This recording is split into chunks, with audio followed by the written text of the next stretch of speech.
So, having told my story,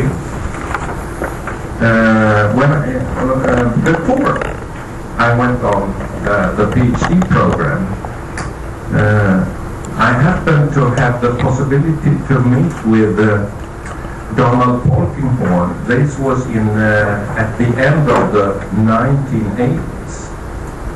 And Donald Polkinghorne was one of the first to write something quite substantial about narrative knowing in the human sciences.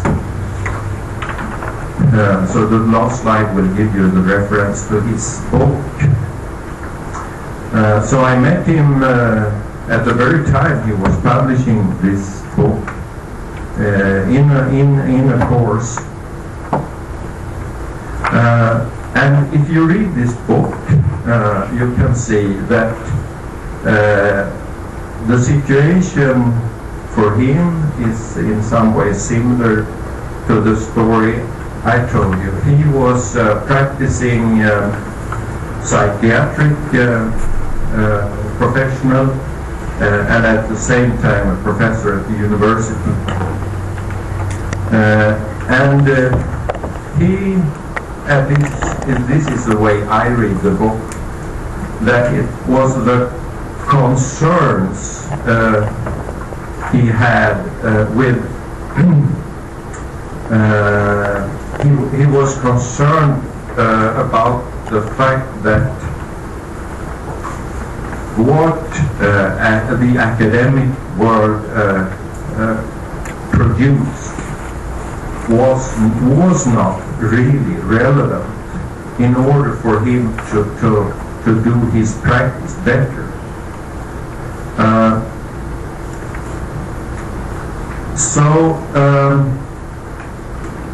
At this point, there are also others that could be mentioned here.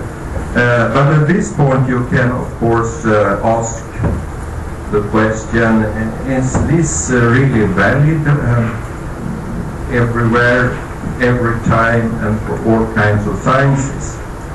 What about other difference between science, natural science, and social sciences? Well, probably yes. And even if I am quite critical about much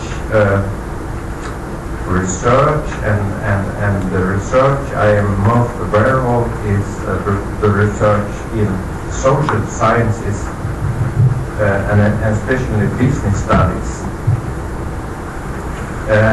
This doesn't mean that you don't need, for example, quantitative research in social science. Of course you do. However, it's also interesting to see when we think about social sciences that we have had a traditional scientific model for, I don't know, 100 years or so, which is a cause and effect idea, that you try to isolate one factor and to decide what impact does this one factor have. And still very much research is based upon that model. However, what is interesting is even in the natural science, which I have made the foundation for this model, even in natural science, they now, several researchers depart from this model because a lot of phenomenon in, for example, medical care are so complicated.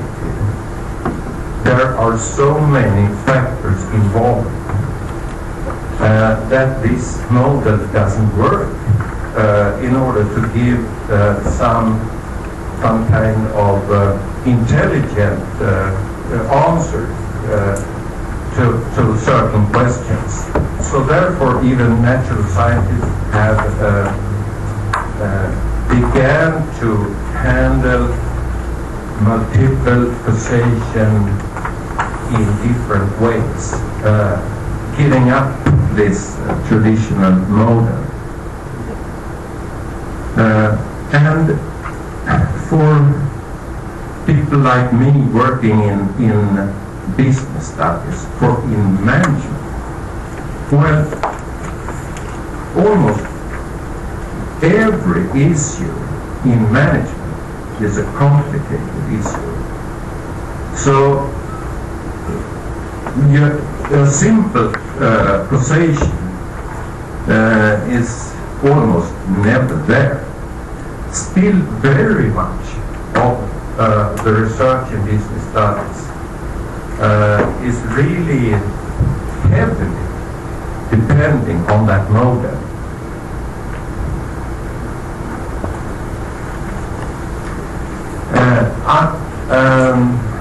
Now I will go to one example, because this is also a very heavy critique of the current situation, as I feel both in Taiwan and in Sweden, about this kind of publication, strive for publications and quotations. So together with Karin Berglund, in 2005, we made a survey of articles in entrepreneurial journals. So we assessed the 4 most prestigious journals in entrepreneurship, those who had the highest rank at that time. And we searched for the papers which were mostly cited in the SCSI system. And together we found out that most of these, the top 10 of these most cited articles, I think, if I remember right, 9 out of 10 had been published in only one journal of business venture. So according to the system, which is now even more heavily imposed on all of us compared to 2005, we at that time could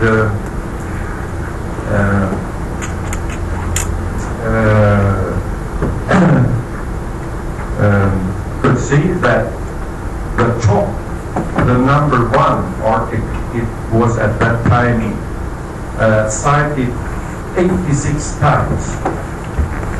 I checked this morning in the CSI system, and this morning it was cited 128 times. But I have not checked the other journals. It might be that at this very moment there is another paper which is more cited. But for example, in making this assessment, one theme we went to was the relevance of this research for someone else than the researchers. Was this most published paper of relevance for anyone except within the academic world? Was it any other reason to have this article published in order to have some relevance for anyone else than I would say, the three authors of this paper? Well, what we did was to go to the conclusions, because one very idea with the Journal of Business Venturing is that the results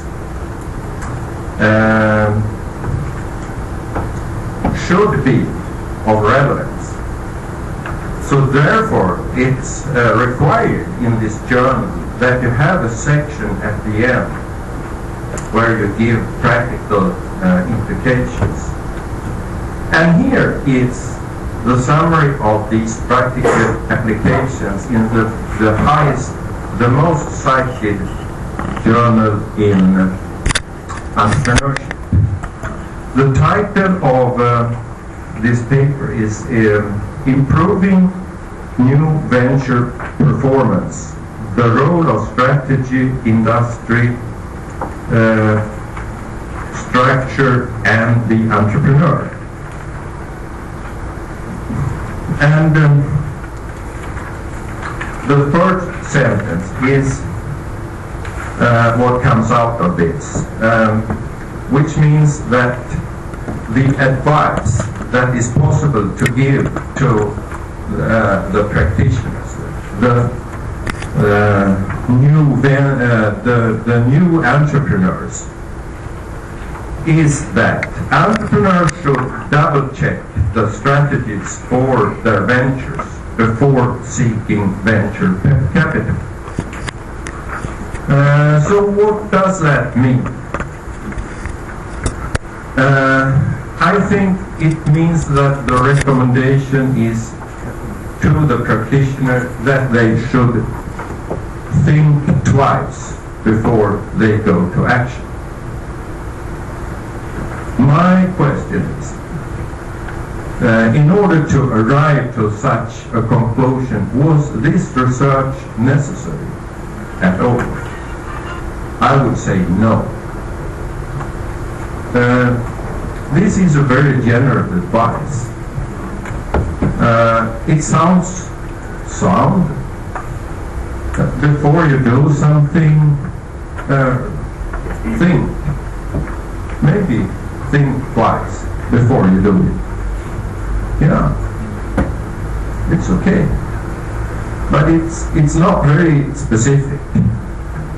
And I think I can give that advice without doing the underlying research. But this article also offers advice to venture capitalists, which is slightly more articulated. Venture capitalists should analyze themselves and their management teams and either seek to develop those behavioral traits, characteristics of successful entrepreneurs, or add individuals with the missing traits to the proposed management team. Well, what about this?